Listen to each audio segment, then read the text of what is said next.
Schwanzenberg Palace was once the home of a wealthy official. And as it sometimes happens, he was rich in possessions, but poor in charity and kindness. And he had only one daughter, called Alžběta. But she was the opposite of her father. She abounded in goodness and beauty. And she fell in love with one young man who didn't have any money, and he lived with his mother in an attic room in Ostruhová Street. This young couple, they had a secret place where they were meeting, right here. Because when the evening fell, the young girl and the young boy, they met here under the statue of Virgin Mary. And then they walked to the hill called Petřín, or they were just wandering hand in hand through the alleyways of the lesser town.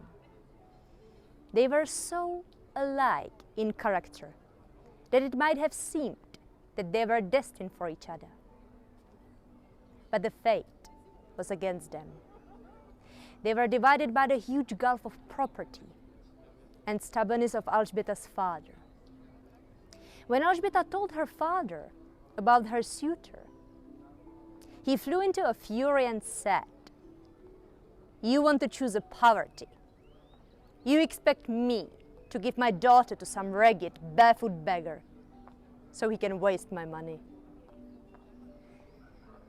I never accept a pauper into my family." And from the time on, the father started to invite prospective grooms to the house, young and old, as long as they had chests full of money, hoping that Alžběta would pick one. But she had eyes only for her beloved, the young boy.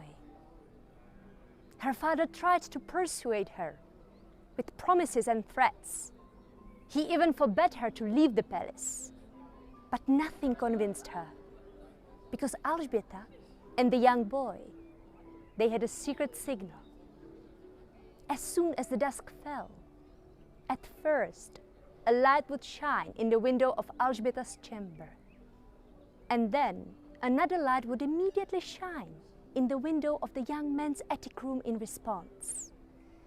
Then Alžběta secretly creeped out of the palace and ran to the statue of the Virgin Mary, and the young lovers met here. But unfortunately her father found out, and he decided to try a different strategy. He spoke with some other officials, and he arranged for his daughter's lover to be conscripted into the army. And so the lovers met under the statue for the last time. Both had tears in their eyes, and they squeezed each other's hands. And they were so desperate because of the long separation that was ahead of them. Maybe they even knew that it could last forever. "I will wait for you every day," Alžběta promised. "Every evening I will look out of my window and wait until you give me a signal. And as soon as the light flashes in your room, I will come to our meeting place. And I will do this as long as I live." Early the next day, the young man went off with the soldiers to some foreign land. And Alžběta never heard any news of him.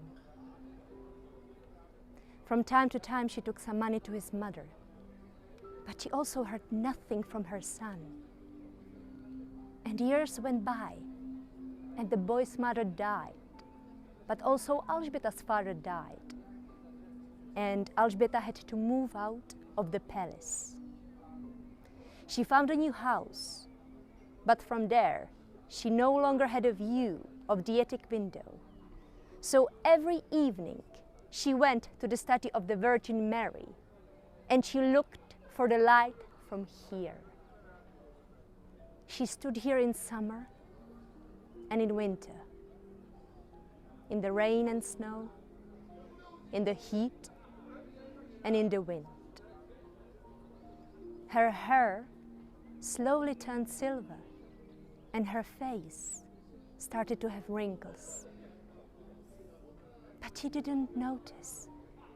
She wore the same clothes that she had worn to meet her lover, so he could recognize her. And she looked with the same intensity at the attic window and waited, waited, and waited. One frosty winter morning, the guards found an old woman frozen to death and covered with snow under the statue of Virgin Mary. Her face was like marble, and on her cheeks there were frozen tears like precious stones.